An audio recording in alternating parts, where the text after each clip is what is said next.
Hold on, I thought there was a new intro. There is. I recorded music for a new intro. We'll try it You're tomorrow. wrecking the podcast already, and we just started. Sorry. Jesus Christ. This is going to be fun.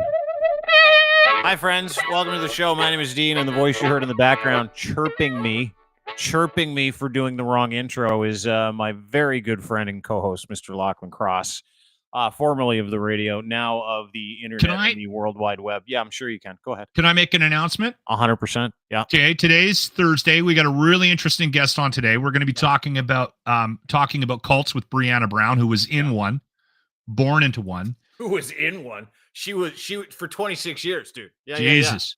Yeah. So this is a crazy story.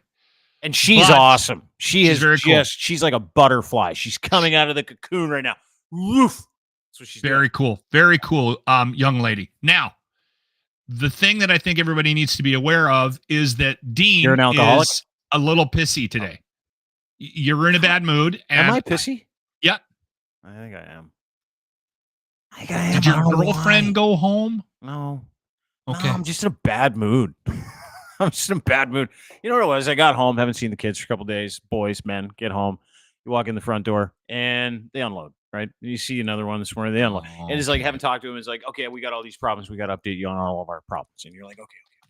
And then, you get off to a late start this morning. You spend like an hour and a half in traffic, that kind of stuff, which I don't normally do because I've morphed into just a giant baby. Like the pandemic has turned me into one of those guys. It's like, it's a lot of work to go to the store to get milk. I just don't feel like doing it.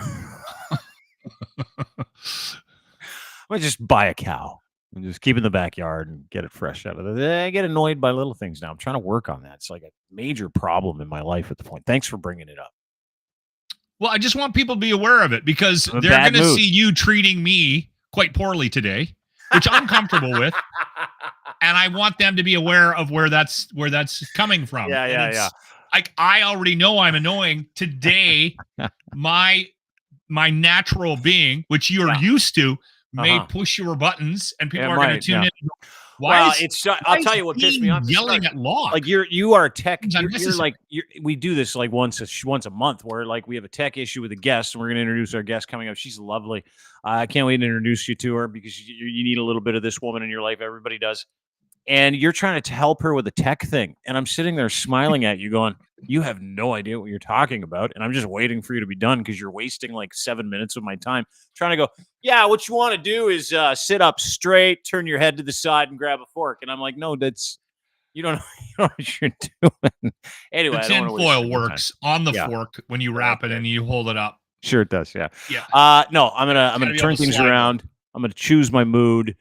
We've got lots of fun stuff to get to. I'm excited, actually, for today's show. We've got a Neuralink dude today, the first guy to ever have the Neuralink chip implanted in his brain. He's been outed, apparently. We've got that video for you. That'll be fun. Elon's strutting around somewhere going, look at me. I implanted a chip into a brain. It's pretty cool. Wild. If it's real, it's super cool. I just don't know if it's real. That'll be the problem. Speaking of real, you know what? Desperately don't want Elon Musk to do anything worthy. Dude, he's done everything worthy, and I just don't believe you can like kill thousands of monkeys, try it on a human, and it obviously works. Plus, it was just some stupid grainy at-home video. Like if you're gonna show your first neural, was a little. Yes, I will give you that. I'll get to it. It's a theory. I'll get to it. Okay, all right. And we've got some unbelievable news about Shohei Ohtani today too. Yeah. Richest baseball player in the history of the game, spotless blemish records, 27 years old, signs a $750 million contract with the Dodgers. Oh, he's in Pete Rose trouble today. Like big trouble. Anyway, all that being said, well, his translator's in trouble. They're all in trouble. I mean, it is not good. Without further ado, I want to introduce our first guest today. She comes from your neck of the woods, Edmonton, Alberta, Canada. Spruce Grove. Yeah, Spruce Grove. Nice little lovely little hamlet to the west of Edmonton. That's right. Now she makes her home in greater parts of the city of Edmonton.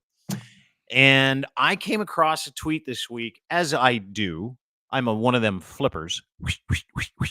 Yeah. And there are things that trigger me that normally don't trigger other people. Religious stuff triggers me, right? Because of my upbringing in the same cult.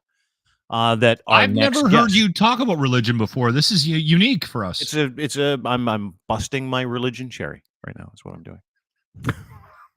No, I am yeah, dude, you've heard me talk about it 1,000 times. That was sarcasm, if anybody was wondering what that was. I mean, a lot of people listen to this on the audio version, so they're not seeing the look on my face when I said that out loud. Big smile, like, you loser. Yeah, I get that. Oh, who's treating who poorly now? You in a bad mood? Do you need some help? I'm in a good mood. I'm in a good mood. Okay, okay. I'm flipping through Twitter, and I see this tweet that catches my eye. And I'll put this tweet up. I'm going to show everybody this tweet. It's a great tweet. It's from a lovely lady named Breanna Brown. And she's got a picture of her with like egregiously long hair. She's wearing a crown of roses, 3 beautiful kids, a bun in the oven, in a family photo. And this caught my attention. What Breanna said in this tweet was fascinating to me. I was a trad wife. That is traditional wife. And I'll get to trad wife in a second. We'll let Breanna break this down. Before it was a trend, it was 2017, 25, a sex doll, pregnant, due with baby number 4, prisoner in my house, prepping and serving supper by 5 p.m. with a permanent smile. Sounds like a blast. Kept the children to myself, seen and not heard, cried when I looked at myself in the mirror. It was Breanna Brown. So I tweeted, I'm like, is that really you? Because the profile picture of Breanna is like Cosmo, cool, powerful, and then this contrasting picture of her as a traditional wife in a cult family, in serving for a cult, dressed as an Orthodox Christian cult member, is absolutely spectacular. So I sent Breanna a note. We had this incredible long conversation where she gives me the backstory of her history. She came to the forefront of cult information, specifically in Edmonton. Jesperson interviewed her, and then all of a sudden City TV and CBC did articles on her, and she has become this powerhouse who wants to help people and tell her story, and she joins us to tell her story today. Breanna, how's that for an intro? You did well. Thank you. Yeah. Did I get all the things? Cult person, 26 years, powerhouse, wants to tell the story, help other people in this cult. How did I do? You did well. Yeah, you got it all. I didn't miss anything? No? You did not, no. Okay. How are you? I'm great. How are you? We're really good. So Breanna, you and I had a chat this week. Go through what made you put that tweet up. Obviously, you've been on a bit of a mission, but what was the name of the cult you were in, first of all? Why don't we start there? The one I was in was called Word of Life Tabernacle. It is under the umbrella of Branamism. William Branham is the 20th century prophet that we followed and believed in. Mm-hmm. And it wasn't something you joined, obviously. No, I was born into it. My mom was born into it. I am 3rd generation woman on my mom's side who was born into it. So. Mm-hmm. Mm-hmm. And okay, so you put out that tweet. That tweet is not the same person that's in front of us today. No, that's not. I like to say that the person you see in those photos, or the photos that I post of my past life, she's dead. She does not exist anymore. She's you can't find her. She's nowhere to be found. She's completely dead. What's a trad wife? I'm sorry. I'm going to probably ask some stupid questions. I don't know a lot about. Really. A trad wife is like it's a short form for a traditional wife. Cooks, cleans, stays at home. Listens to her husband. It's all trending on TikTok where there are these women who are cooking Oreo cookies from scratch, or, Cinnamon Toast Crunch from scratch. And there's tweets going on, you want to go out and tend to the bison, and women are waking up and they don't want to work for corporate bosses anymore. They want to go out and be one with the dirt. And I'm like, I'm like, you know what? I'm going to go to Costco and buy a family size box of cereal, and my kids can get the milk from the fridge themselves, because we have no time for this shit. I like you. I did it. I was married for 10 and a half years. I got married as soon as I turned 19. I was engaged at 18, and I got pregnant 3 months into my marriage. Birth control was not an option, and I birthed 5 children in 7 years. So I've lived that life. Good pace. Yeah, it's a good pace. Good pace. I know what that life is. And as much as they put it out on social media and they think it's all glamorous, It's not. And as I said in my tweet, I cried when I looked at myself in the mirror. I hated my life, but I couldn't say anything. You couldn't question anything. And your husbands had the last say over everything that you did. I hated it, but I couldn't say it. So when this life is all coming out and it looks all sparkly and all calming, it's not. No, that's, I mean, you standing in a field with your family with a crown of roses and everybody real happy. I mean, that looks nice, doesn't it? But nobody knows what's going on the inside. And nobody knows what you're dealing with. But what we're talking about today are Christian cults, and you are in one. Branamism is a sect or a portion of Christian cult, and there are different versions of them. You're from, and these are, I mean, they go to great lengths to not be heard or seen, right? And separate themselves from society, separate themselves from the world, suburbia, for a bunch of reasons, and we'll get into what those reasons are. But you're born into this cult. You knew nothing other than Branamism and the values that went into that for like 26 years, right? Like, take me through that. You grow up and you think you're part of the chosen ones that are going to heaven, right? The bride of Christ, yes. So the only ones. So the cult I'm from believe that they are the only ones. Even within the cult of Branamism, they believe they're the only ones. As we talked on Tuesday, the cult I'm from in Sherwood Park, we were known as extremists under the umbrella of Branamism. So I was born in 1992, born into it. It's the only life I knew. The outside world was, hellbound, going to experience the tribulation. I was raised secluded from it. For the first few years of my life, I went to public school. But then in the year 2003, the leader, he shut it all down, and we had to be homeschooled, and we had no TVs. You weren't allowed a smartphone when they came a thing, unless you were 18 or unless you were married under 18. We couldn't, as we talked on Tuesday, we couldn't even scroll Pinterest. You're born and raised. Women are to be wives and mothers. From the time you're 5 to 16, you're segregated, boys and girls. And then when you're 16, you're thrown into a group called the Young People Group. And your whole purpose is to find your spouse. There was 3 boys that I was to choose from. I did. What do you mean? Hold it. What do you mean? There were 3 boys for you? Like they said, here's these 3 guys you get to pick from. 3 guys is like weirdo Christian Tinder. Yeah, Christian Tinder. You join the Young People Group with, those who were born in a similar year. So there was 3 that were born the same year that I was, that joined at the same time. Yeah. So, you stick with around your age group. And I ended up marrying my childhood sweetheart. We had liked each other since the time we were 8. Obviously got in a lot of trouble at 8 and liking a boy. I mean, those are stories for another time, but ended up starting into a courtship. It's not called dating. And so you court, you get engaged, and you get married, and it's supposed to be short. So you are not tempted to touch each other. You can't, premarital sex, no touching. When you get engaged is the first time you're allowed to hold hands. When you are courting, you have to stay 6 inches apart, and you can never be alone. You have to have a chaperone at all times. And you keep the courtship and engagement short. Sounds really romantic. Oh, it is. It's very romantic. And then you get married, and you're thrown into this where you're like, for the first time in your life, you're alone together. And there's no birth control. I had no understanding of a woman's reproductive system. All I knew was that birth control was not an option, and my purpose in life was to bear children. And I was told by the elder that I ended up moving in with when I was 18, what an honor it is to be a carrier of God's children. And so I remember being married, I think it was for like a month, and I was in my living room, and I just started crying. And I was like, what if I can't get pregnant? Like, what if I can't do this?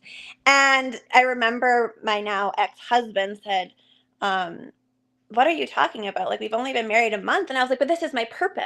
Like, this is what I've been raised to do.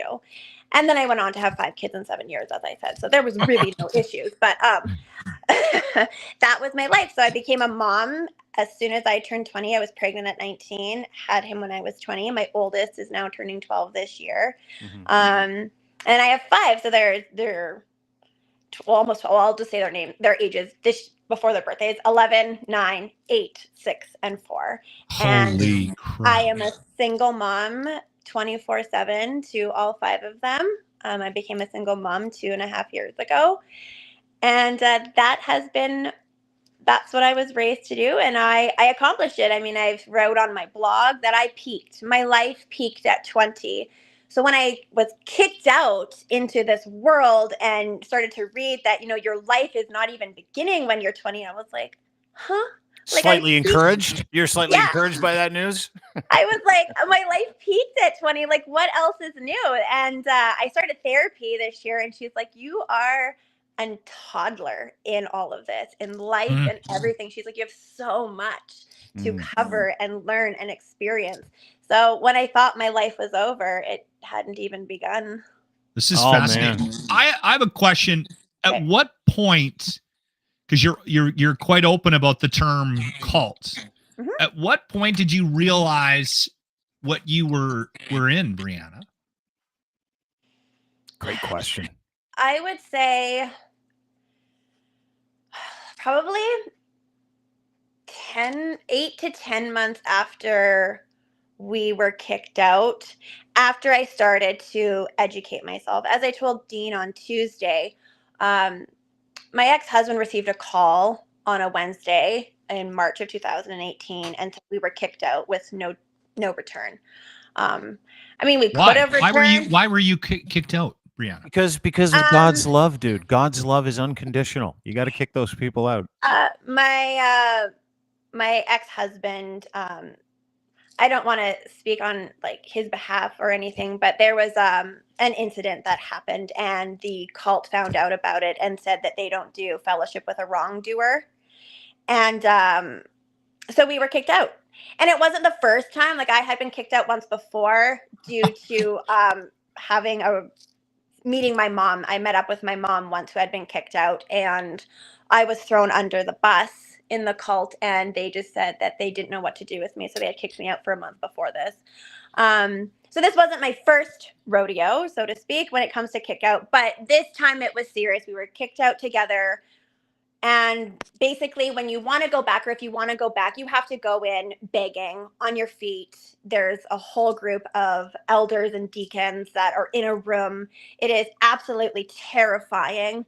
It is scary. You hope that you perform right. You cry or don't cry, or what do you do? Because you don't know what their response is going to be. But all you know is that this is the life that you have to be a part of. So you'll do anything to get back. But this time when we were kicked out in 2018, I threw an adult tantrum, fake tears. I was just like, oh my God, what are we going to do? And then I snapped out of it real fucking quick. And as Dean said, I do swear. And I just said, you know what? I'm cutting my hair. Like, I went to Pinterest and I found inspiration. Which you weren't allowed to be. You're not allowed to be on Pinterest in your cult, right? No, like, and no we outside weren't television. allowed to cut our hair. So, like, the long hair you see in that photo was a symbol of submission to my husband. So women don't cut their hair as a symbol to them. So I had never cut my hair. I had gotten it colored, like, very natural looking streaks. We weren't allowed to do massive hair changes, but natural change here or there we could do. So I messaged my hairstylist with an inspiration pic that had short hair. And I was like, can you do this?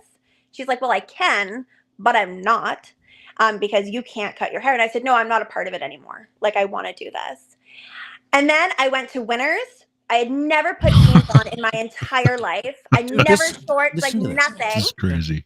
And I just grabbed jeans, didn't know the sizing or anything, went into the fitting rooms, and I flipped my leg into a pair of jeans, and I was like, this is it.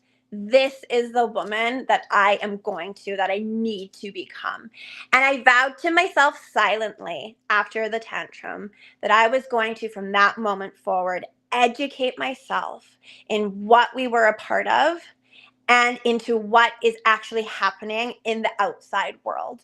And I said, no matter what it takes, no matter what the risk is, no matter what I have to lose or who I have to lose, this is what I'm going to do. And it led me to losing everyone that I once loved, including my then husband. It led me to the losing of my day home. It led me to the losing of a relationship with my mom for 2 months. Because when we were kicked out, I hadn't talked to my mom in years, and she hadn't seen her grandkids. And you can't be in that religion. Sorry, you can't be unequally yoked. Like there are different aspects of Christian faith, specifically extreme Christian religions, that would qualify as cults because of the preventative nature of, managing your social life. And keep in mind, we'll get to this, what else they manage in your life. But the real tip is to keep people like you, Breanna, away from anybody who might be able to tell you it's a better life out there. Like you need to get out, right? Well, I mean, as I said on Tuesday, I 100% know it with everything that I am, that if they let, their members actually lean into education and psychology, their entire pyramid scheme would crumble. It would absolutely crumble. No one would be a part of it. And that's why, I mean, the mantra in the cult I come from is education is of the devil. They have their own school building. They wear uniforms. My oldest was in kindergarten there. Yeah. So, I mean, it's not a commune, so they don't live there. People in the cult live 3 doors down from me. Like they're everywhere. So, they go to the grocery store. I run into them, but like they have their own school. You're there, twice on Sunday, once on Wednesday. The men go to prayer meeting on a Tuesday. They have their own playground. They have their own like barbecues and everything that you need. They have like a soccer field. They have a skating rink in the winter. Everything that you would usually go to in your own community, they've created there. It's a fenced community, if you want to call it, with 3 layers of barbed wire. Compound. I believe they call those compounds. Yeah, a compound. which it was my oldest son is in soccer, and this past summer we had to go and he had to do a little camp, and it was in the field that was right next to the cult. And, while everyone else is on the sidelines, and it's actually, I wrote about it on the blog. It was one of the first blogs I wrote. The sun was shining, everyone sitting in their chairs as a parent cheering on their kid. And I take a little walk over to the fence. And it was like, the moment I was once on that side looking out at kids at the fence who were looking in from the world on the soccer field. And I would, make fun of them or think to myself, oh my God, they're going to hell. And now I was standing on that side looking in with fresh eyes, with educated eyes as to what was actually happening. I mean, and I have these moments throughout my life, throughout my everyday. And that's why I opened my blog and I write about it and I share it with the world. Yeah, to connect with people. It's called notamomyblog.ca. Here it is. We'll just put it up here. It's fantastic. Born and raised inside of a religious cult, but at the age of 26, March 2018, found myself kicked out into a terrifying outside world with nothing but a cardboard box of religious trauma, kindergarten supplies. What the fuck happened? I love that you put a swear in there, because if you know anything about the Christian faith, they consider foul language to be a sin. Speaking of sins, the unforgivable sin is unbelief in the Christian faith, because the whole goal is we got to convert you. You got to come with us to heaven so we can get 10%. Or in your case, your cult asked for 15% of your salary, right? Of every increase that you made. So not even just a salary. So if you sold something, you gave 15%. Yeah. So they kept you poor. Yeah. And we could never get ahead. And I mean, I told you the story on Tuesday. There was one time I was a 23 mom of 3 and under, and we lived in a 1-bedroom apartment in Edmonton. We had no money, like zero. I think it was even an overdraft, if I'm honest. And I could not breastfeed my babies, and so they needed formula, and we couldn't afford to buy formula, and I didn't know what to do. The cult rejected helping us financially. And like I said, I had not talked to my mom in years, because she had been kicked out with my biological dad in 2010. And I called her on the way home from a cult service, and I was crying, and I said, I know we don't have a relationship. I know that I haven't talked to you in years, but we have no money and we have no food, and I can't feed the babies. And she just said, Bree, meet me at Superstore, 10 minutes.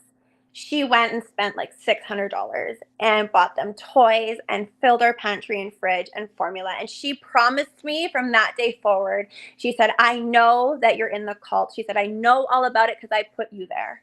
And she's like, I know we can't have a relationship, but I will never let my babies or you go hungry. And to this day, she has never wavered from that. But she helped us after like me snubbing her. And when the cult wouldn't, even though I gave them 15%, you know. How's your relationship with your mom right now? Amazing. Good. It was non-existent. So like when I was kicked out, the first phone call I made was to my mom, and the first thing she said to me was not hello. It was, you've been kicked out, haven't you? And I said, I have been. And from that moment forward, we have been building a relationship from absolutely zero.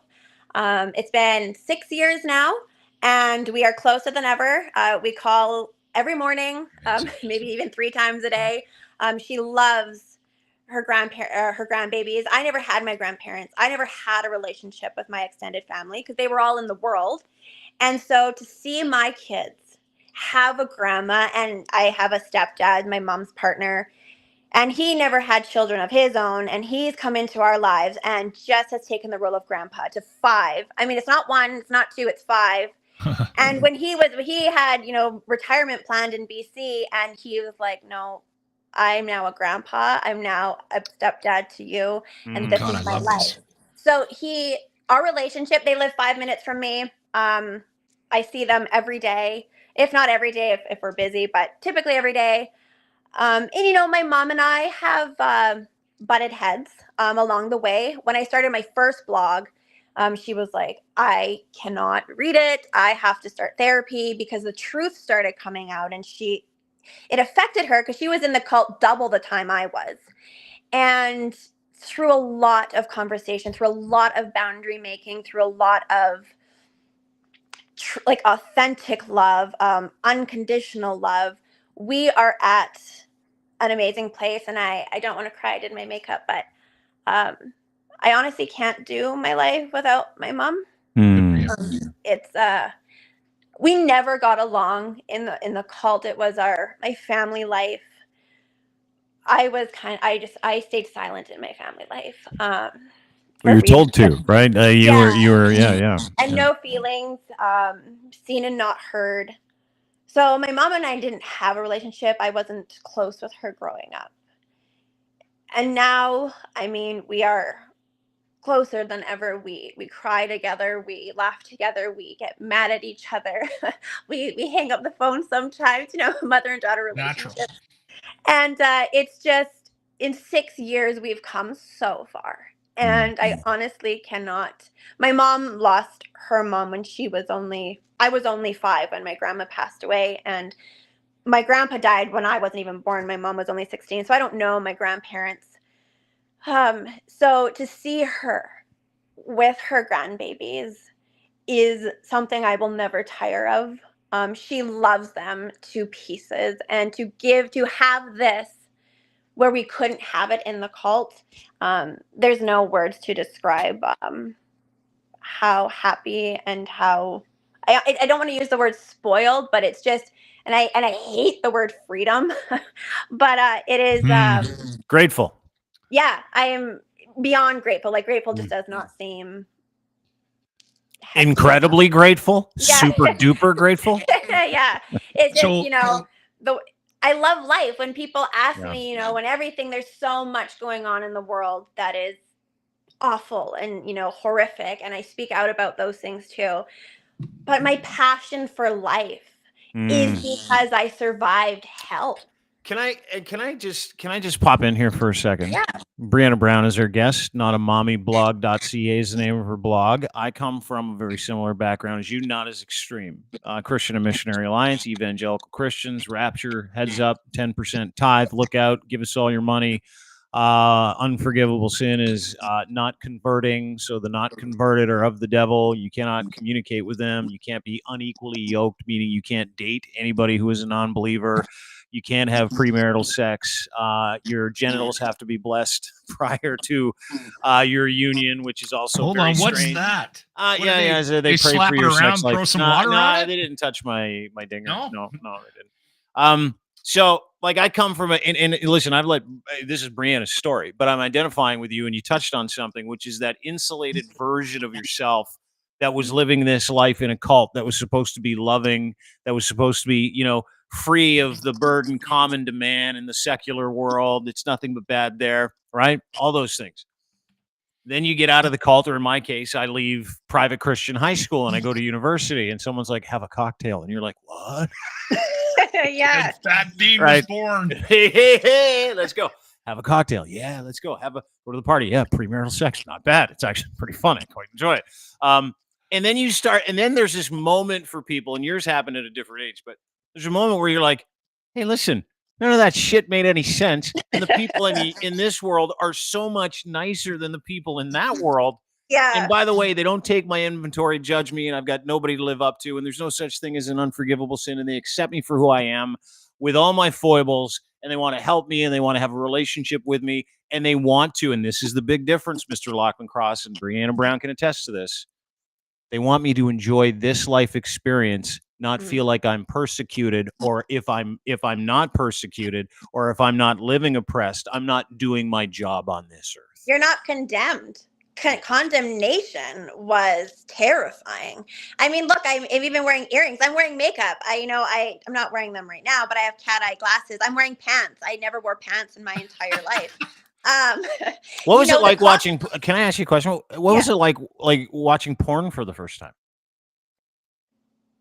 I don't watch it.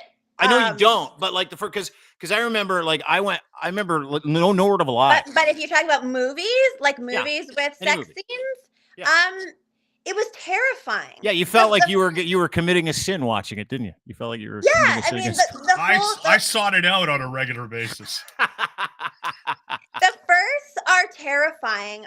Like I told you, and I'm going to write about it.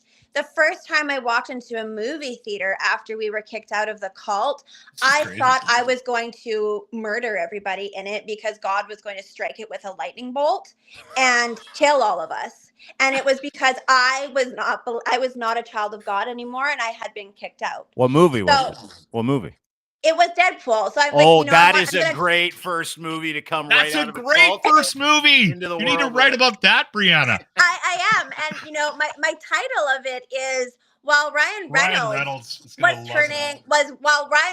was making men and women drool, he turned me into a murderer. That's my title of it, because that's the honest to God truth. Sleeping at night, I would wake up screaming. I would have night sweats. Going to a store and the panic of running into someone that was there was terrifying. We would schedule grocery shops and our shopping either on a Sunday when they were in the cult, or on a Wednesday when they were there, or when we would know that they were doing something because we didn't want to see them. It was absolutely scary. The firsts are terrifying, and that's why I want to help people. And when I had my first blog, I was receiving hundreds of emails and messages that would say, really, you are helping me live. I've been out of the cult or a religion for 25 years, and I've never lived a day in my life. You are showing me that I can live and not just survive. And that's my whole message, is there's a whole life to be lived out here, not just survive. And I want to help others do that. It must be disappointing, Breanna, now that the kids are out of the cult. They're growing horns now? My devils, my little devils. Yeah. Do they have trouble? They probably have 2 pairs each, honestly. The thing that I've stopped generational trauma when it comes to parenting my children. The cult way of parenting is very abusive. So coming out of that, and can you quantify that? Can you quantify that point? Because listen, and I know where you're going to go with this, because in those faiths and those cults, faith, it's a hilarious word. spare the rod, spoil the child is really so that's capital punishment 24/7, right? Yeah. I mean, by the time your child is 12 to 18 months, they have to be sitting quietly without fidgeting within a 3-hour service. If they're not, you go and you spank them. We were told, my 9-year-old, he was 18 months old, and we were sitting in the sanctuary, and he was fidgeting. I mean, he's 18 months old. I mean, he's not jumping up and down. Like, he's sitting down and he's just kind of moving, just a little like this, a little like that. And we were tapped on the shoulder and hauled aside and said that if we don't get him under control, he's going to be a rebellious teenager, because he was fidgeting like this at 18 months old. So the ways we had to discipline, we were kicked out. Totally realistic. That's a cult that knows a lot about parenting right there. Oh yeah. I mean, they talk about parenting books, and the only parenting book you need is, the Bible and William Branham's way of teaching. So when coming out of it, stopping generational trauma, I became the black sheep of my family, especially with my mom, because she raised me under those teachings, and she was raised under those teachings. And I was like, fuck that. No, I'm stopping it. You don't have to like it. And I'll give you 3 options. You can come to my house and just be quiet. You can come to my house and, help around, or you don't show up at all. This is my way of running my house now. This is my way of raising my children. And the one thing that has changed my life is unconditional love, not conditional. And that was a lesson that just opened my eyes to a whole new world. I didn't know what unconditional love was. My love was based upon my actions, what I said, what I didn't say, how I dressed, how I looked, what I made, how I cooked, if my baseboards were clean. I got in massive trouble, like held in like a 3-hour meeting because I had laundry hanging out of my washing machine and I had dishes in my sink because it was not becoming of a godly woman. So, now, and I joke about it, when I see my laundry in a pile, it's like the biggest fuck you to the cult. I'm like, go fuck yourselves, There's more important things in life than laundry. That was the control. I mean, if my ex-husband did not like a certain Southern gospel group, because we were only allowed to listen to Southern gospel music, he had every right to tell me I couldn't listen to it and throw it out of my earbuds or my house. We had no TV. I mean, we all began to sneak Netflix and things, and we got, in massive trouble. So I started watching a few shows, but then you felt guilty. That condemnation was like, oh shit, I'm going to hell. That guilt is like, you talk about Catholic schoolgirl guilt, evangelical cult guilt. It comes with like, hey, listen, you're playing with the afterlife here. Oh yeah. You're playing with your eternal life. Like, you're condemned to hell, and the threat that was on our heads was the prophet William Branham said he said he went to hell. I mean, he went there and he came back and he said that he wouldn't wish hell upon his worst enemy. So you're sitting there and you're doing these things and you're like, oh my God, like he said, he wouldn't even send his worst enemy there. Oh shit, that's where I'm headed. I got to clean up my life. And that guilt, it carries with you, and you don't want to tell anybody about it because you're going to get in trouble. God's not answering your prayer. You can't hear his voice. So you're just like, oh my God, please. If we're predestinated and I was chosen before all of time, then I'm going to be in heaven, but I'm really sorry for what I have done. And you carry that shit around your entire life, every single day. Breanna, yes. How many people... Like, there's 1.2 million people in the Edmonton area. You live here in Edmonton with me. I'm fascinated by this because it's just... You live with Breanna? That's hilarious. Removed. And you don't know her? Is she your renter? Is she in the basement? No. I'm so far removed from this life and religion and everything. How many... Like, what percentage of the population in Edmonton... 700. So 700, but how many cults do you think there are in Edmonton? There's one in Sherwood Park. There's one in the north side of Edmonton. And I do believe there's another one, but I know 2 of under William Branham for sure. What's the guy where you got to go and you got to stare at his face for a couple of hours every week? Here in Edmonton? I don't know. Is that the guy that got busted for like yes. Oh, the COVID thing? Yeah. No, there's a dude in Edmonton that got busted. He's like some kind of European immigrant who established some weird Christian church where he's it's all about the young girls and you got to stare at him for like 3 hours to be safe. He's in trouble right now. They keep shutting him down. Yeah. I don't know about that one, but there's two for sure under William Branham. And I've actually met with someone who left the North Side church, and we talked, and we were known as extremists. She was like, we didn't touch you guys. Like, you are extremists under this umbrella. So how weird was that, finding out that like your version of that religion was like the most extreme version? You're like, I knew that. I knew that within the cult, because we didn't associate with anybody. Like, we didn't do missions. We didn't do camp meetings. We didn't, up until 2003, other message ministers, it's called the Message is the umbrella it's called. We would have different ministers under the Message, like come in and preach. And then in 2003, that all went away. And then, the rules came down really, really hard. My daughters couldn't even wear the tulle fabric on skirts. They couldn't wear that because it was too much like a dancer. So my daughter, she was my first girl, so I always dressed her up, and it was so fun after 2 boys. I came home that night after that service and threw out all of her tutu little skirts, everything. So, the girls have to wear skirts over their snow pants.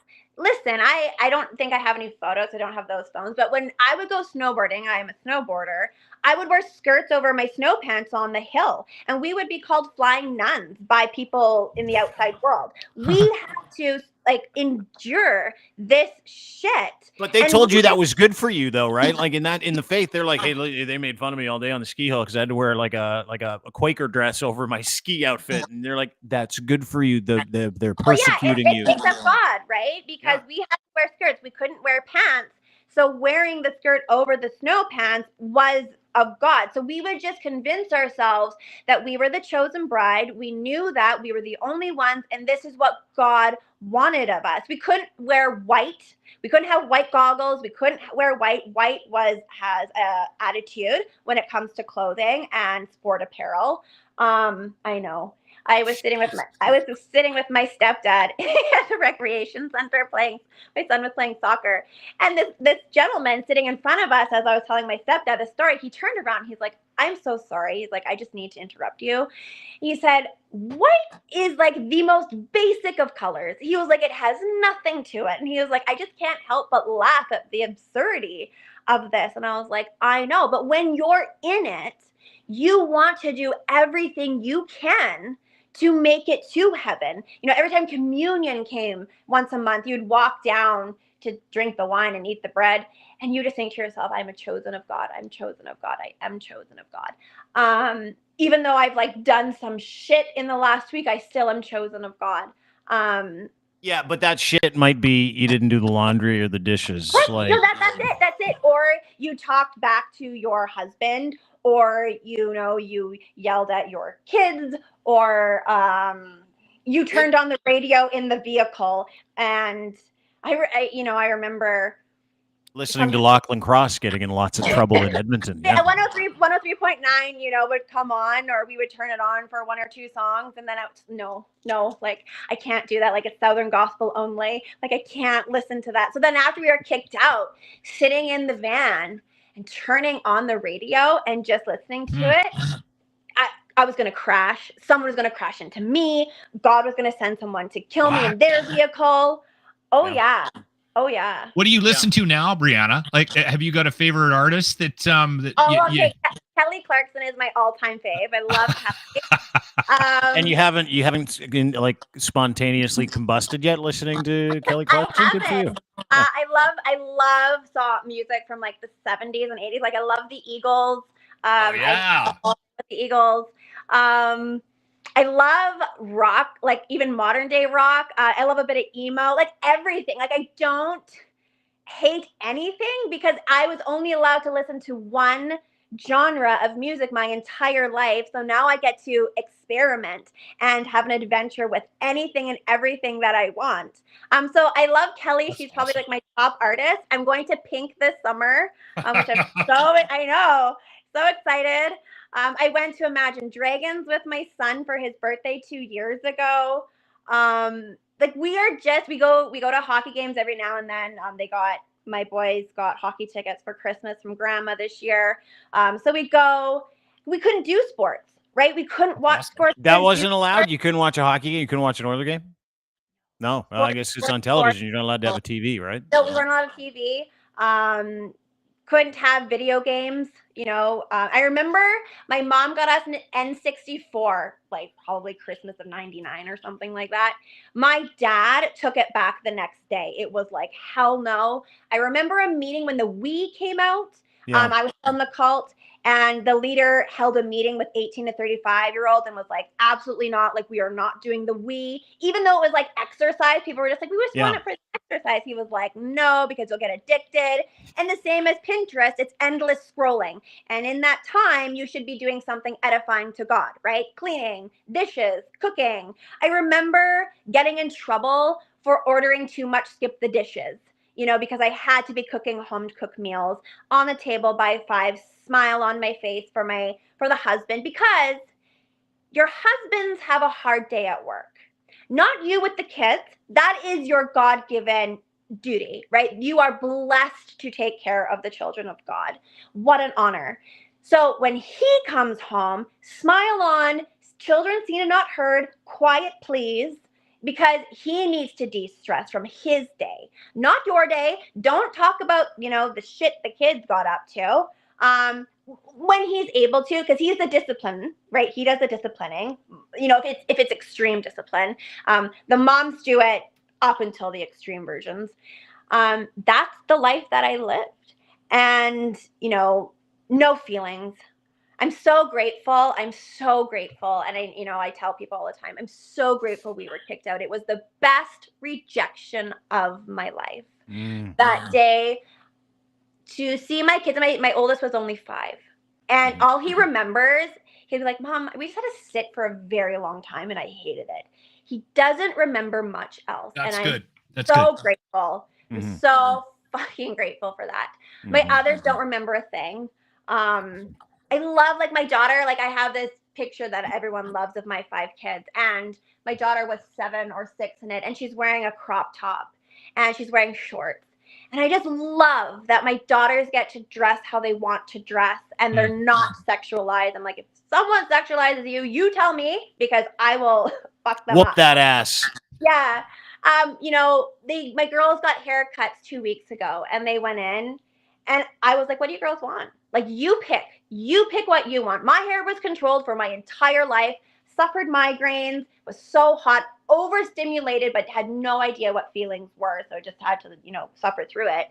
And my daughter, one of them, because I have 3, she took off 8 inches. She just went in. She's like, I want short hair. And the hairstylist, they always checked in with me. They're like, are you sure? And I was like, listen, it's not my hair. It's not my body. It's their bodies, their choice. So, have fun with it. I do what I want with my hair. You have fun with yours. And so I'm giving my children body agency. Yeah, you're giving them agency. Yeah. And stuff that I never had. And I will say, I do love being a young mom. Now, I've struggled with it because I didn't get to go to school and have the career. But now I have a career. I just landed my first career role last week, so I'm so excited. What are you doing? Breanna, tell us what you're... I am the executive assistant to YEG media journalist Breanna Brown. There you go. There's the announcement. From religious cult trad wife to executive assistant to Serena Ma. The Serena Ma. It's an honor to stand and work alongside with this powerful woman who shatters ceilings in media, journalism, and public relations.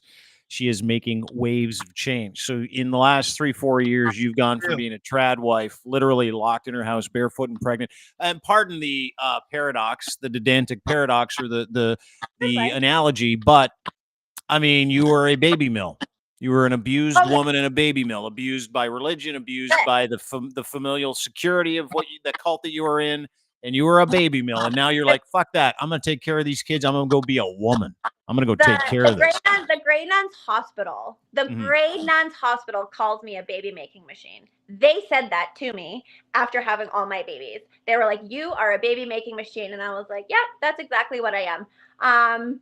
And now shattering these ceilings. I have worked so hard. I am so proud of myself for how far I have come in the last 6 years. Showing my kids that no matter what life throws at us, we can do this. We can absolutely succeed and thrive. And let me tell you, thriving we are. My kids are excelling in school. They are well loved. They are excelling in their sports. My mom went to pick up my kids about a month ago, and I think it was the first time she's done it. And the teacher, she was like, "Who are you looking for?" She was waiting outside by the buses, and she was like, "Oh, my grandchildren." And they were like, "Oh my goodness, we just love your daughter. We just love your grandkids." And coming from what I did, where I was not known, nobody knew me. I was known as a brown girl. My last name is Brown. My sister and I were known as the Brown Girls. No one wanted to know our name. No one took the time to know our names.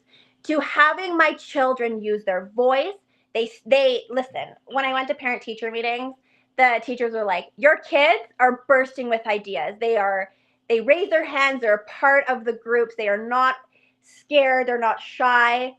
Coming from a girl who was on the lowest status ladder rung of a cult, who nobody knew their name, to where I am now.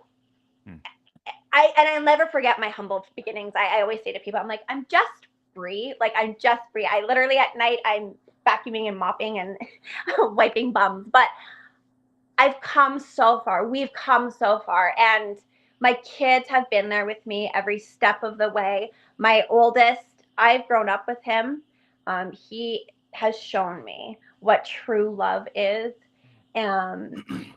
It's like our journey is something. And I just think, people are like, "Oh my God, you're so amazing." And I'm like, it's just my life, man. Nothing.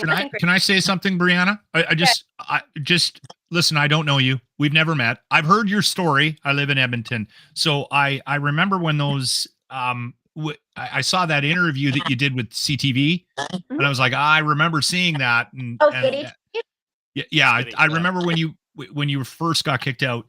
Yeah, you had the anti-cult blonde hair in that interview, by the way. Way to go. Yeah. But I will say this, and this is just an observation, just on getting to know you here. I know that you said that your life started when you got kicked out, and you're thankful for that.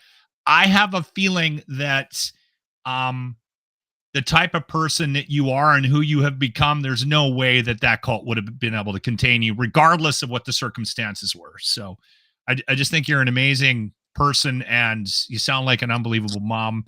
And I think you should give yourself a little bit of credit, because I don't think it was the cult that kicked you out. I think it was that you got out and you became this person, and that was not going to be, they weren't going to hold you back. You know what? I totally agree. Indomitable. I second that. Yeah. But you know what the other thing is that, and I'll tell you this, as someone who is smarter than the cult he was brought up in, smart people have this ability, once they're out of the ecosystem, once they're out of the actual grind, to be able to go, yeah, none of that makes any sense. And the other thing was, I don't know about you, when I was out, and I'm apostate. That's what they would call you. You know how to screw them over from the inside out. I thought that had something to do with the. No, that's prostate. It's totally different. Okay. So, now that makes more sense. Thank you for clearing that up. Prostate. You kept saying that. I'm like, why are you always doing that? I understand the full apologetics of that religion, all the cults, the denominations, sects, as extreme as they are. They're all about one thing and one thing only, which is, how do we get these people to rely on us? How do we get these people to believe this craziness without any proof? And on top of it, how do we get them to give us their money? And how do we control them out of that? How do we get them to figure out that we're in charge of them and they have no agency over their life? And I'm telling you something, the parallels that you talk about right now, and I see it in politics. I know you do too. You see these people coming out of your faith, that old faith, that whole idea that, no, we need the patriarchy to run Canada from now on, right? And you see people that come from the faith that you used to share, supporting Donald Trump, right? Supporting Pierre Poilievre, supporting that messaging. And I've been on this. We need to separate religion and politics in this country with Lachlan for a long time. And he hasn't, like, he gets it. He's a very bright guy. He totally understands it, but he's so far away from religion. He doesn't hear the cat calls and the dog whistles that you and I hear in politics, Bree. And you must now on the outside, you know, when you're on the inside and you're at church and they're like, we need this politician to win. Everybody go and vote for this politician in Sunday service all the time. Oh, I will tell you, Lachlan, I was a Trump thumper. We were the biggest Trump supporters. I was telling Dean on Tuesday, I remember the first time the votes were coming in between him and Clinton, and the fear of what would happen if Clinton won. I remember it was a prayer meeting night and I was over at my ex-in-law's house and we were watching the votes coming in, and Trump was the person in the end time, the book of Revelation. Trump. I was a Trump thumping extremist. So but isn't that what the church told you, that he was part of the second coming of Christ or something like that? Or are you chosen by God? Not that he's this like part of the second coming, but he is a main character in the orchestrating of the end of the world and the end time events. So he's a big player. Because he is fucking destroying the world that we live in. Now it's coming together. Yeah. When I see and hear these people, you know, who are Trumpers and MAGA and all of that, and even, you know, Pierre here and what they want to bring to Canada, I have said on Twitter, that is my cult life coming back here. That is coming here. And if we don't stop it, that's what they want. My trad wife lifestyle is what they want for women. And that's why I'm using my voice and being like, absolutely the hell not. So I went from, you know, Trump thumping to over here where people are like, oh, you're like a blood draining socialist. And I'm like, I know what I came from, you know? and so we were never allowed to help the homeless, the less than, you know, we weren't helped in the call, but we couldn't give back. So, you know, every year on November 17th, it's called Bree Day. It was November 17th was the first day 3 years ago now that I went on my first ever business trip. And so we marked it, my best friend and I marked it as Bree Day. So on the first anniversary of Bree Day, he was like, what do you want to do? And at first I was like, let's just, you know, dinner or something. Then I was like, no, I want to give back. So every year, and it's grown, I go out and I make up bags of items and we go downtown and we deliver them to the homeless. You know, it has a, you know, hot dog from Costco, a drink, lotion, lipstick or lip chap, a winter item, you know, a nice scarf.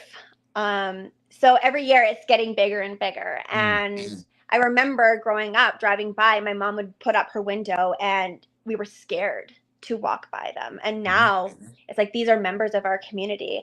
And so I have taught my kids, we talk about it all the time. I talk politics with my kids. I talk about where I've come from and what we need to be. And we were extreme racists. I hold myself accountable. You know, I was under that. You were brought up to be racist, because that's another thing in the church, right? It's like they don't like people of color. Yeah. Oh, I mean, there are some indigenous people in the cult, but they have to be whitewashed, right? They take away all of their. They cannot use sage. They cannot burn. They cannot practice their culture. My best friend, one of my best friends in the cult, two of them actually are indigenous. And I just remember the whitewashing that happened. So being able to educate myself and hold myself accountable for what I once was and what I once believed, and challenging myself and holding myself to what I want to believe in now and what I do believe in now, and how can I be a part of the change, and how can I help inspire others who came from my background to inspire change. Because my whole thinking was, if I came from that and that's what I was under, that there's got to be something on the other end of this that's not that. Yeah, it's awesomeness. It's called awesomeness. It's called freedom. It's called agency. Yeah. It's called life. It's called happiness. It's called joy. It's called affection. And you touched on one thing, and it's the only thing that ever changed my life. I'm gonna get emotional talking about it. Is unconditional love, right? For your children, for your families, not being petty, not telling them that the way that they act affects you in any existential, physical, emotional, or mental way. It is, I will love you no matter what you believe, no matter where you are, no matter what you do. I will always love you. And I'm telling you, as someone that came from that church and a father who believed in corporal punishment, who said those words to me at 14 and stuck to them, it didn't just change my life, it changed my kids' lives. Changed my kids' lives, because my dad was the guy that started to break that cycle of abuse, right? Well, and that's exactly it. And I've told my mom, I'm like, it's unconditional love for you too. It's, it's for my kids. It's for you. It's for my kids. And that will now trickle down from my kids if they choose to have children of their own. And I hope into their children as well. Like, as you said, it's a trickle down effect, but it has to start somewhere. And for you, it started with your dad. My dad condemns me to hell. So I'm really happy for you that you have a relationship with your dad. I don't. I am hated. It's okay. I got a lot of other Christian relatives that have condemned me to hell. It's okay. But I have been accepted and shown unconditional love by a chosen family. And my chosen family are friends on Twitter. I have an amazing group. Shout out to all of them. And they have shown me, they've come into my life. And I'm like, I'm just a brown girl. Like, and I've talked to my therapist and she's like, no, like, you are deserving because you exist. And I'm like, are you sure? Because I haven't achieved anything. And if I don't achieve, I'm not worthy. So I want to share this with the world and help, because religious trauma is not talked about enough. It's not understood enough. Therapists, a lot of them can't even help us because they have no understanding of it. So I want to raise my voice with the collective that's out here trying to raise their voices too and say, let's thrive and let's deconstruct. But it doesn't come without risk, and it doesn't come without saying to yourself, I have to be willing to lose everything, risk everything, to be the version of myself I was always meant to be, without control and conditioning. And you can't do that. Well, I personally believe you can't do that if you place conditions on yourself. You have to open yourself up to the absolute bare nothing of who you are and say, I'm starting here. You know what? Being 26 coming, isn't she awesome? I love Breanna Brown. Yeah. I remember, and this is going to be a very cheap analogy, but I remember watching Breaking Bad for the first time 2 years ago, right? This is like years after it ended. 2 years ago, I'm like, I want to watch Breaking Bad for the first time. And everybody around me was jealous that had watched it. They're like, jealous you get to watch it. You get to watch it again. I can't imagine the joy you must experience in your life, trying new things, doing new things for the first time at 26, and being on that same discovery kind of talking timeline about music. Hearing her talk about son. music was awesome. Well, I say it all the time. I get to experience life as a child, but this time I get to remember everything. I get to remember my first. You don't when you're a toddler, you forget it. But I get to experience these firsts and remember them for the rest of my life. And it's honestly, that's why I love life. I'm so optimistic. I've been called a beacon of hope, and I just radiate joy. That's what I've been told, because I've lived in hell. I survived it. There is literally nothing you could throw at me that would be like, oh, I can't do life anymore, because it's like, the anxiety that I lived with, the hell I endured is nothing compared to anything anyone can throw at me. But bowling for the first time, drinking for the first time, pants for the first time, cutting when my you hair. bowled for the first time, were you grossed out by how disgusting it was, like the rest of us? You are a germaphobe. Not everyone's a germaphobe. It was the disco lights. We weren't allowed to be under disco lights. That's awesome. Right? So it was so fun dancing. My kids and I have dance parties in our kitchen every single day. My oldest came over the other day and he's like, Mom, I want to teach you how to do the gritty. So now like he'll come into my room and we'll do the gritty together, or he'll do like the whole, like, I think it's like an NPC wave to me, and we'll do the NPC, wave together. Listening to my kids sing in the van to worldly music, I will never tire. We blast it at like 60 volts in my living room. My mom will stop and she's like, "Oh my God, Breanna, turn it down. You can't think." And I'm like, "We're not supposed to think. We're supposed to dance." We couldn't dance. We couldn't shake our bodies. Jewelry, earrings. My daughter has pierced ears too. My 5-year-old's wearing a shirt with the Spice Girls on it today. That was never allowed. Wearing hats. I can wear hats now. Fantastic. Going into a store and buying anything I fucking want without judgment is amazing. I love you. I love you. She's crazy. Look at this picture of her. She's looking all. This is her picking up her son the other night at soccer tryouts. Yeah, for this cult mama where sports were of the devil. My heart couldn't swell any bigger. Good luck. Send good luck, friends. He's a little ball of nerves. That's another. Everybody needs to follow Breanna. Everybody. Oh yeah, dude. Go follow. Not only do you have to follow her, you need to sub to her Substack. We need. Oh yeah, we need her in our lives. She's gonna change Canada and the world. Yeah, we're gonna pull all kinds of people out of these cults. Not a mommy blog .ca. Go and subscribe to it. Not only do you get to interact with this lovely young lady, she's not just a beacon of hope. What she does is she lays that vulnerability out, and she's like, "Hey, I live this life. Don't be embarrassed to talk about it if you came out of it too." And it's amazing when you talk about it. Like, sure, do I get people that make fun of me because I like pictures like this and I post them online? Sure, absolutely. I retweeted that one too, though. Oh, the one of Princess Kate coming back at Easter, dressed like Jesus. Jesus. I post blasphemous humor all the time. Like I actually, on my blog, one of my latest posts is I break down an entire like Facebook Christian pity party. Like I just call them out. Like I love it. Look, you can believe in it if you want. If that's what you want to do, if you do it, don't harm me.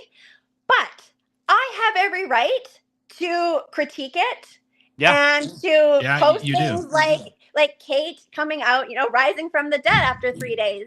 And maybe that's Jesus's return. I mean, good for him if he is. Maybe Jesus is Kate. Is that what you're saying? Maybe Jesus is Princess Kate. You don't know. We can't say that. If that's the case, then Jesus is also now with Pete Davidson. that is my theory, That's though. funny. I really do hope she's with Pete Davidson. I love that so much. I either hope she rises from the dead after 3 days in the grave, or she's with Pete Davidson. There's no gray area there. No, I am very sarcastic. I am fluent in sarcasm. Good for you.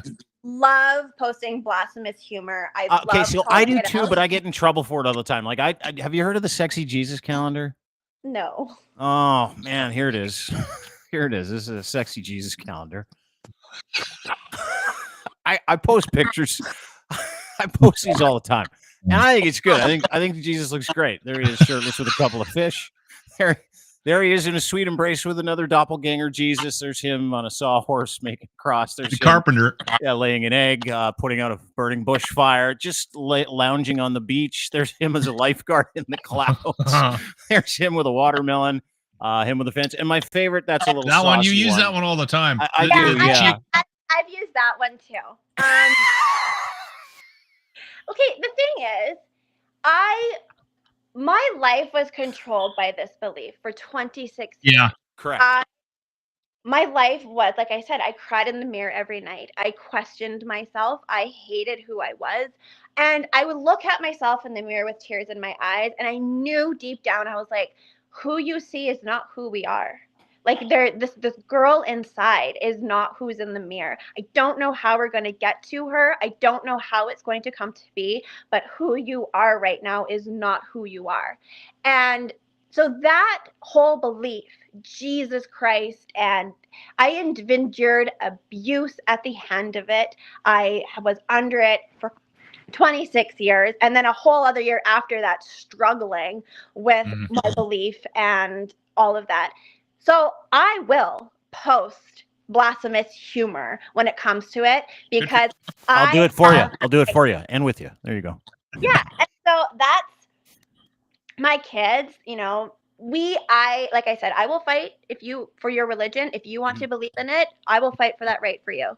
You use it for you. Don't use it on me. Do not come to me and harm me with it. You know, my whole pity party I broke down was, why do non-Christians have to, you know, make fun of us, and why are they harming us? And like in the whole piece on Facebook they wrote was like, you know, if you come at me for my belief, I pray for you on Judgment Day. Consequences coming your way. And I was like, who exactly is harming who here?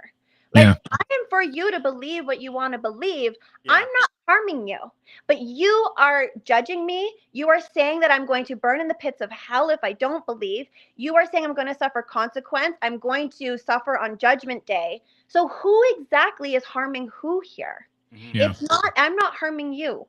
Your belief, you're putting your harm onto me. And so I told my kids, you know, you have friends who believe in it, and we will support that as long as they're not going to harm you.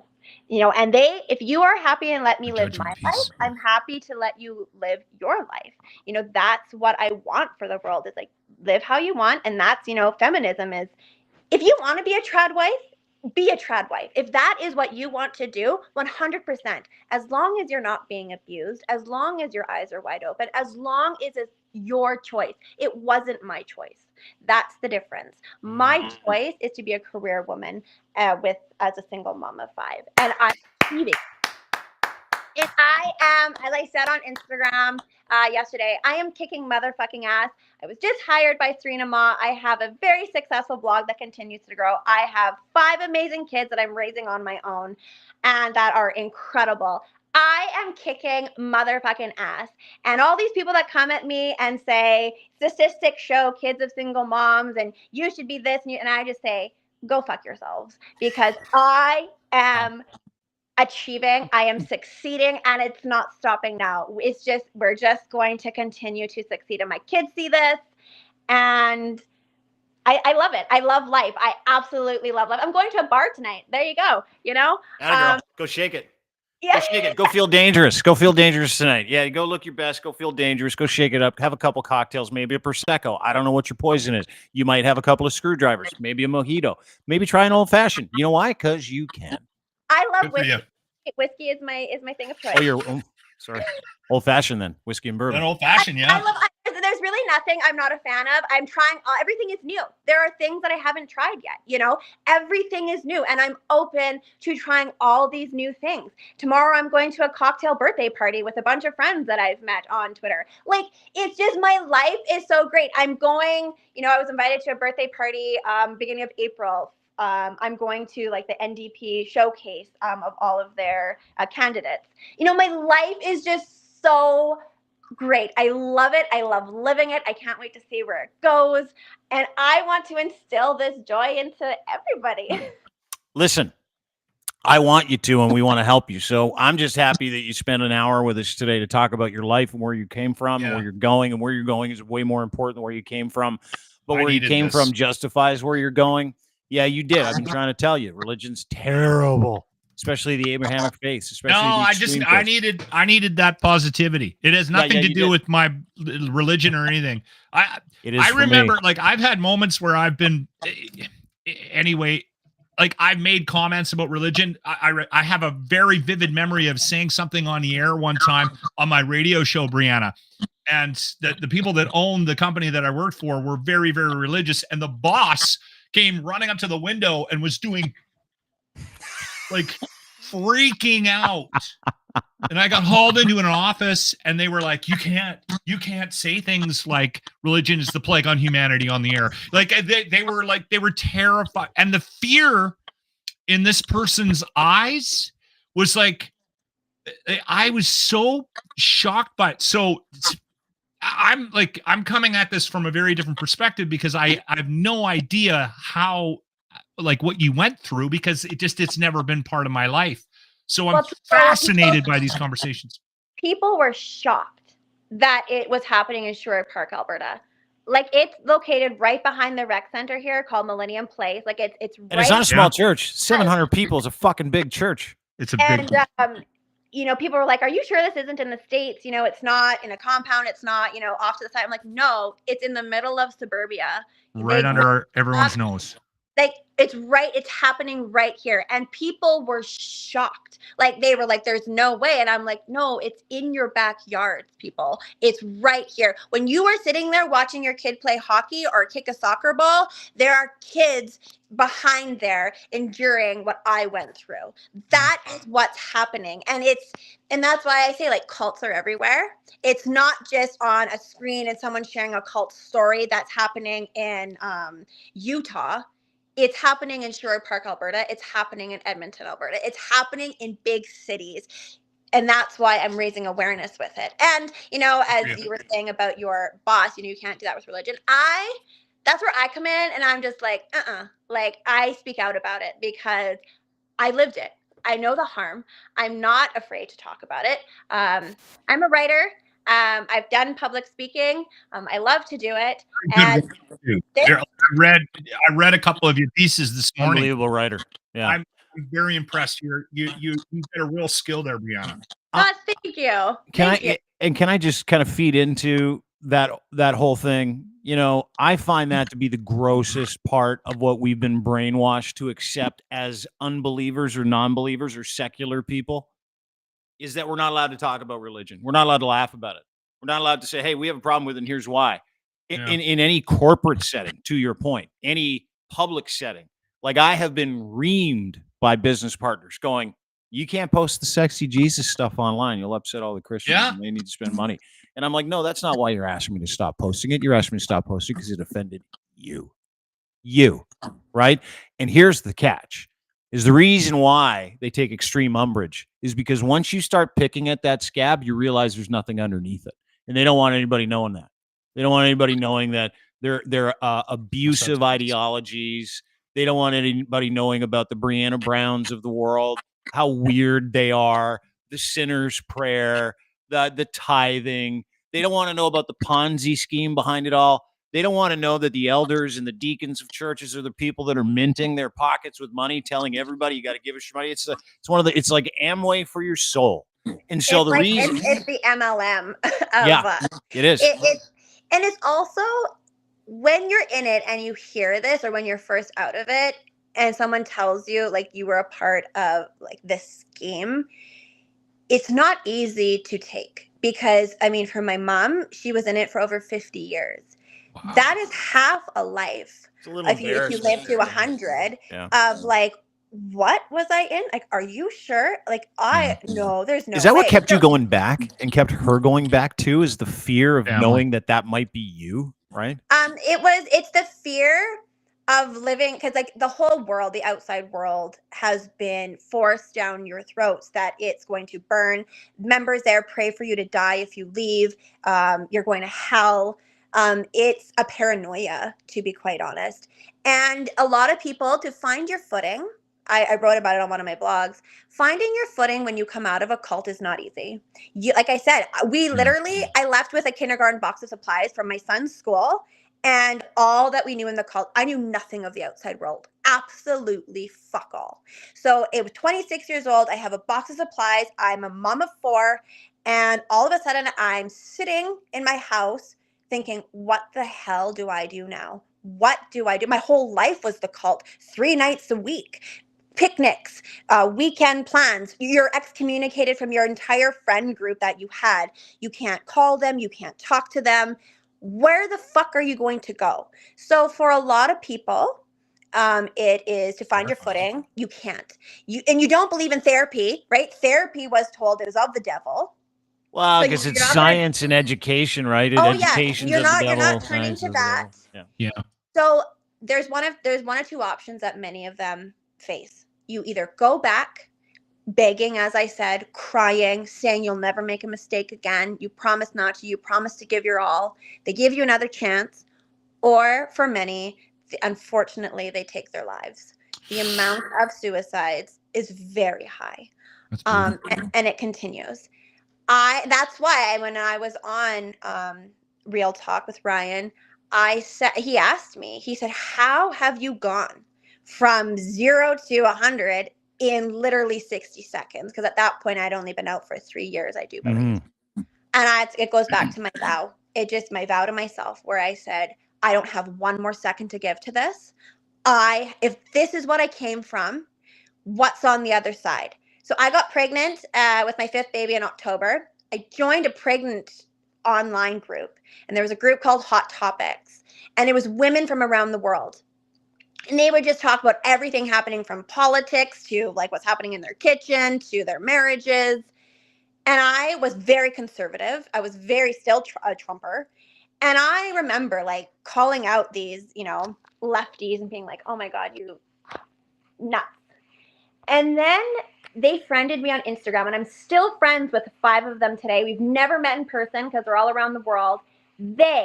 Those women have watched me from absolute 0 to where I am now. And just the other day, one of them messaged me. They were like, watching you grow the last 6 years has been something out of a movie. Like, it has been amazing. If it weren't for those women and that Hot Topic group where they challenged my belief, and honestly, it was with an A&W burger. A&W came out with a veggie burger, and someone was like, go and try it. You don't have to be vegan. You don't have to be a vegetarian. Just go and try it. It's delicious.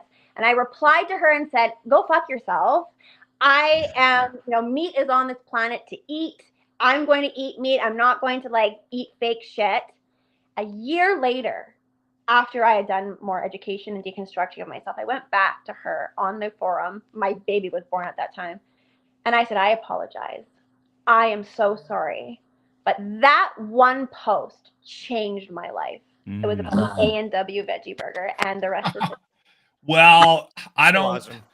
The vegan thing, that's where we're going to part ways. That's another cult. Story. Yeah. I'm not saying I'm a vegan. They just said that if you are or you're vegetarian, it doesn't matter. Just go and try it. Yeah. But I put my foot in the ground and said, no, meat is here, because I was raised, William said meat is here to kill, animals are here to kill, for your eating pleasure. So I put that out to her and was like, go fuck yourself. And she was like, I just asked you to try it. Like, I'm not saying you have to. You know what's amazing though? That's such a microcosm for the things that we see online today, specifically on Twitter, where people from the alt-right or the Christian right or the faith-based right look at things like vegan burgers like it's an attack on them, on their faith, right? Yeah, that's how it felt. Wow. It felt yeah. But I realized, and it hung on to me, like my conscience over it ate me. And a year later, I went back to her and I was like, I'm sorry, but that challenge from her, where she stopped and she challenged me in my thinking, changed everything. And if it was because I got pregnant with my 5th baby, joined that group, met these incredible women, and they have been with me on this journey through social media for the last 6 years. And if it wasn't for them, yeah. Well, it wasn't for those woke chicks trying to ram a veggie burger down your throat on Facebook, we wouldn't have the Breanna that we have today. Yeah. Can I ask you a question? And actually, I want to ask you a favor. Breanna, what do you call November 17th? Bree Day. Bree Day. So when you have Bree Day, when you're leading up to it, please, can you let us know so that we can find a way to help you? And I'll even go out with you if that's allowed.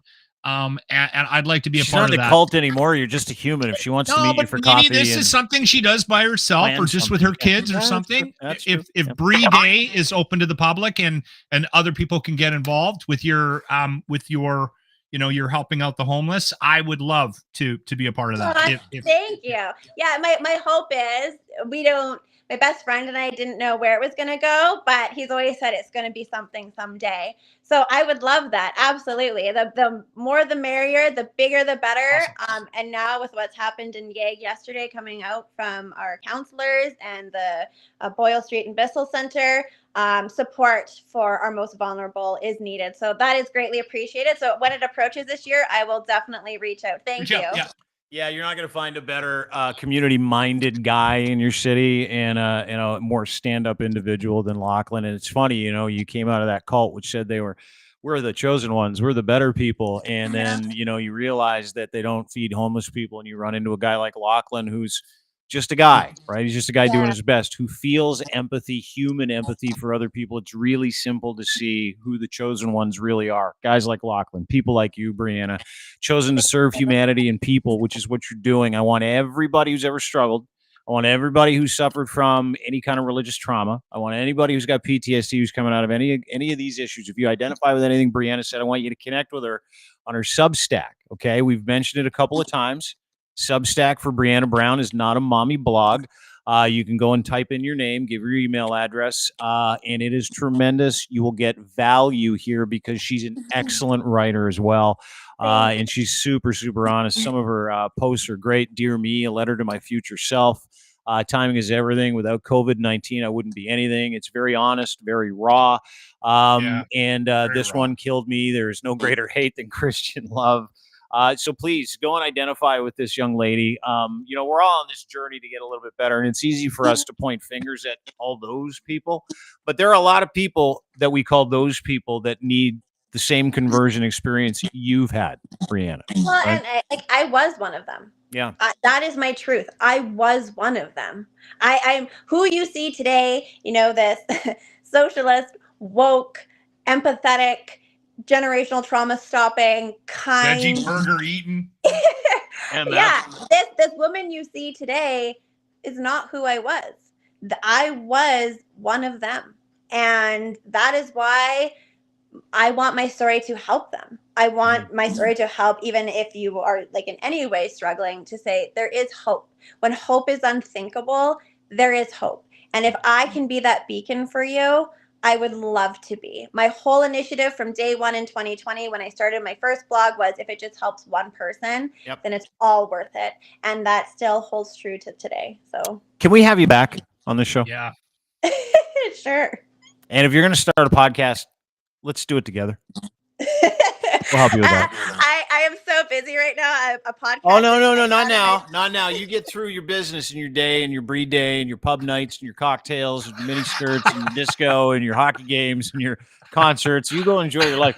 But if at any time that you need any help, we're here. Love your story. I think, and a very personal for me, obviously, because to a much different extent, I identify with what you say. You stopped me in my tracks this week, and I appreciate it.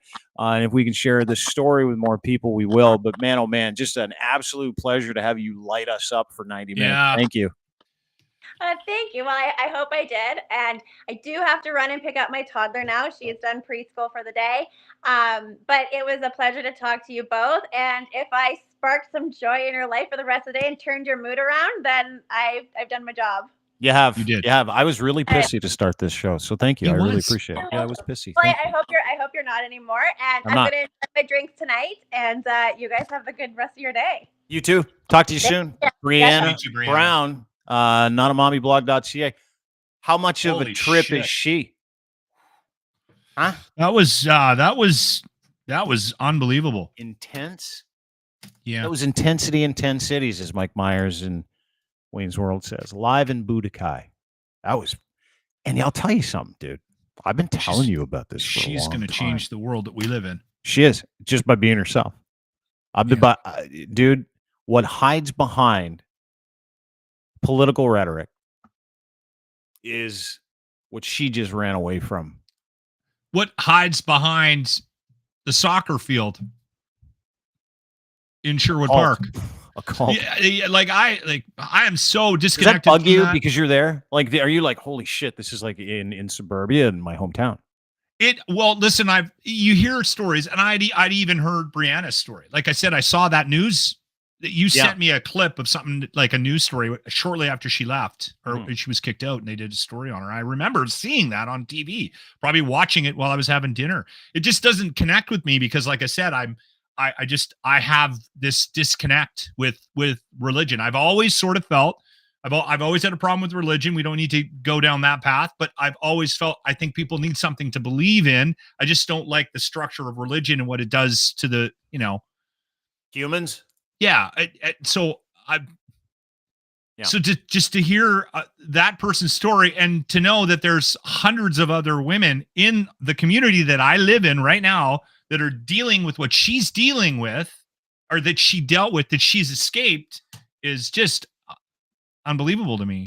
Like, yeah, and it's everyday life for a lot of those people. We didn't get into it, Dean, but I mean, the brainwashing, the psychological abuse that she has escaped from it's remarkable that she is where she is. You see it today. I'll tell you where you see it the most. The psychological brainwashing from that age, bringing those people up to become warriors on behalf of any political, religious ideology. You see it today when you show up to a parental rights rally.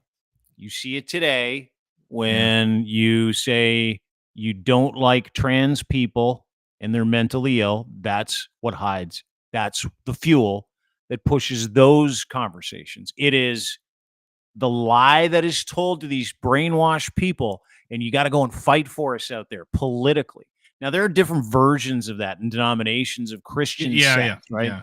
So not all of them are as extreme. Not all. I think more than anything, what people are dealing with if they're involved in something like that is this idea that if they will lose everything that they have, their community that they have, regardless of how dysfunctional it is, and then this other side of the coin that Breanna painted a picture of is this control, and that control is based in money, right? Somebody is profiting from this, and this ability that they have to control these people's lives benefits them financially, which makes it even sadder. The dude that I'm trying to think his name, the dude that runs that church that she left. I can't remember his name. I had it here. Terry Sproul, I think his name is. Yeah. Multimillionaire. Everybody else in that church that has to give 15% of everything they make, and then every 15% of every increase. Poor as fuck. And so when you leave people poor as fuck and they're on the dole for your community and their money and their food, and their daily rigidity, their operating system, it's a cult. It is an abusive, shitty, awful cult that is based, as you pointed out, on one thing only: going out and converting other people to come in with their bank cards and their cash so they can put them in the envelope every Sunday. Or Monday or Tuesday or Wednesday. Sometimes you go to church like 5-6 days a week. And then they become radicalized people because you know what they attach to it. You heard her say it. And this is the thing that bothers me the most about any kind of overt religious person in politics is they swear an oath that stands above everything they're willing to ruin their entire life for. And they're also willing to stay ignorant. As she pointed out, we're not educated in the world. We're not taught math, science, world history, none of that shit. None of it. Yeah. And so you've got people that are just out there doing damage to this country through politics, but that's where it starts. Anyway, fascinating. Breanna Brown, really appreciate her coming. Go follow her. Yeah, she's incredible. Anyway, time for the locker room retro replay of the day. Lachlan Cross and his group of misfits, legendary radio show. What do you have for us today, sir? Today, we'll give you a little bit of an insight into the relationship that I have with my beautiful wife. And this is brought to you by Arden Roof Systems, the locker room retro replay of the day. The locker room retro replay. Grant, I'll get you to read the post, okay? This is what I put up on Facebook yesterday. Lachlan Cross updates his Facebook status and writes, "I'm doing something right now that'll make a lot of people in my life very happy. Vague booking." So everyone was commenting like therapy, showering, stuff like that. Anger management. No one guessed. Here's the audio of me telling my wife what I was doing yesterday. Okay, here it is. I had my hearing test today. How did that go? Good. she was telling me that in some situations, like long-term relationships, women will alter. This is a bullshit story. They will alter the register of their voices. This is a bullshit story. In an effort to. This is a bullshit story. To drive their men crazy, so that it's probably you. I knew it was bullshit. It's not me. By the time you said the second sentence. So my hearing's perfect. Perfect. What did they actually say? This is your problem. What did they actually say? I need hearing aids.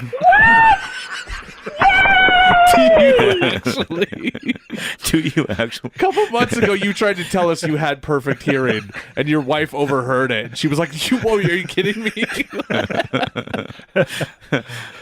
To be fair, it's not an old age thing. This is, I probably needed hearing aids years ago. I had some major hearing damage when I was a kid. Are you going to get them?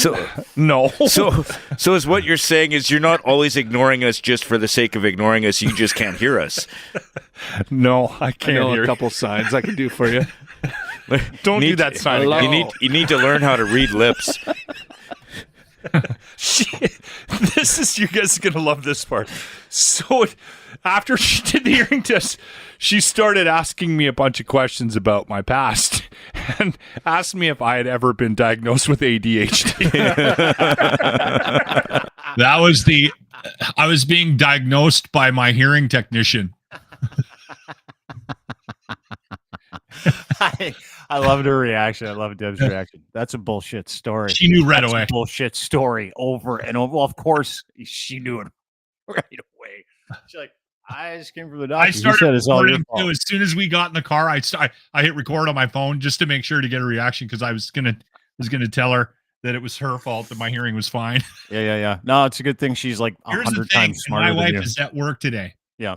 And listen, I admit, I had really bad. I was a really sick kid until I got my tonsils out. I had bad fevers when I was a kid, and I've got 30% hearing loss in one ear and 15% hearing loss in another ear. And over time, it's gotten worse, obviously, because I'm in my 50s now. Oh, yeah, you're old. But my wife, and this is something that I've tried to hint at, like she has had a problem with my hearing for years and brings it up on a fairly regular basis. But the old bird also. Hers is starting to slip. And trust me, guess how that goes over when I mention that. I love that. Yeah. Like, you know all what? you have to do is start mumbling on purpose. All you have to do to make her go crazy. This is I like, love my wife, but yeah, I know. This is she's geriatric also gaslighting. losing her fucking hearing. Yeah. Dude, gaslighter. Gaslight away. Geriatric gaslighting. That's what you call. So you just walk by her and go, "Hey, Deb." Yeah. And it was,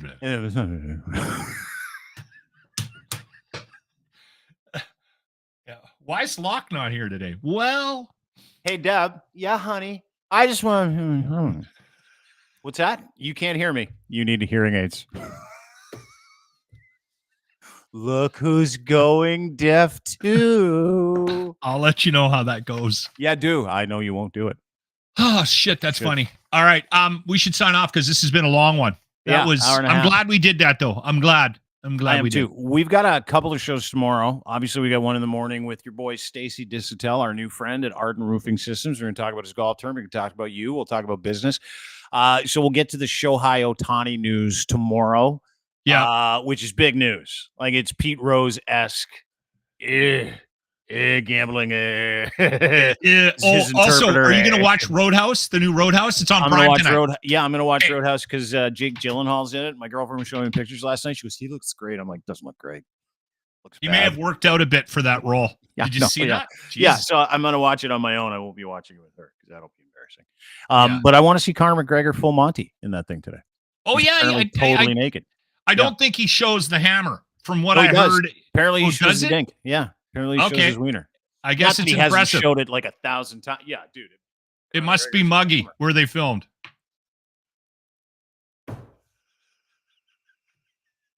Little throwback humor there. And then we'll get to Pierre Poilievre's disastrous week. I can't be bothered with the culture of politics, but man, that's what I've known about you. You sure shy away from the conversations culture. Yeah. Okay, Anyway, we'll get to some right. embarrassing videos of Pierre Poilievre next week. We'll do that tomorrow, right here on the show. That is Lachlan Cross, at Lachlan Cross on Twitter is where you can find him, find everything he does at the Locker Room YouTube page, Locker Room merch page. You can go and support him, buy a couple of articles of clothing, walk around feeling real good about yourself, and Lachlan will feel good too. And of course, he is always brought to you by our friends at Ardent Roofing Systems. Lachlan. Thank you. Yeah. And, we'll see you tomorrow. All right, buddy. Talk to you soon. ArdentRoofingSystems.com. Go there today. Sign up for their golf tournament. Stollery's Children's Hospital is what it goes to support, and they've raised tens of thousands of dollars for that beautiful institution. So there you go. Thanks to Ardent Roofing Systems, and thanks to our other partners as well, including but not limited to our friend Colin at Cantork. Cantork makes rugged, hardworking torque wrenches, Canada's leading industrial tool experts, the very best in sales and service, offering solutions under one roof. Thanks to our friends at Cantork. Also, thanks to our friends. Go to Cantork.com for more information. Muse Massage Spa. Hey, Torontonians, they've got a deal for you if you DM them for many of their socials. They'll give you a big deal. It's called the Dean Blundell deal, and it'll be discreet, and you can go and try out their wares. Therapeutic as well. Sexologists. They've got a great podcast called Muse on the Mic. The Patreon version's uncensored. You'll love it. Join their podcast on YouTube as well. Again, brought to you by our friends at Muse Massage Spa, 1290 Finch Avenue West, Unit 13, Toronto, Ontario. Also brought to you by Gitch, engineered for any level of performance, as well as everyday life. Buy 3, get 1 free. Use promo code GITCH3 at checkout. Great underwear. The best. To be honest with you, boxer briefs, pouch in the front. You'll love them. Can't miss with them as well. Promo code GITCH3 will get you a free pair. Just pump it in on your checkout. There you go, friends. And also brought to you by factcheck.io. It is disinformation killing software, and they are ready to go. They've got a beta test they'd like you to sign up for. They want you to test out. They want you to try and break their software. A lot of people try and do that. They literally told me that yesterday. Yeah, we want people to join the beta test, see if they can break the software. We want to work out all the bugs. To test disinformation, origin, sentiment, and value. Doesn't matter where it's from. If it has a URL, they're going to check, give you the proper sources. If they're right, they're right. If they're not, they'll tell you that you're not. And they'll give you the sources to embody the actual truth that you're looking for. And then you'll be able to weaponize that as you see fit. It's pretty cool. Join their beta test team if you would like to kill disinformation in Canada and around the world. Go to factcheck.io. Sign up for their beta program today. That's the best way to support them, and check it out. Their beta test is bananas. Bananas, I tell you. Anyway, thanks, everybody. Appreciate you being here today. We'll be back tomorrow. I'd say 3 o'clock. Yeah, I think we're back at 3 o'clock tomorrow. Don't forget to rate, subscribe, everything we do, wherever you get your fine podcast. Dean Blundell Show on YouTube, Crier Media on YouTube as well. Anywhere you download your audio podcast, Google, Apple, Spotify, etc. Have a great day, everybody. See you tomorrow. Bye.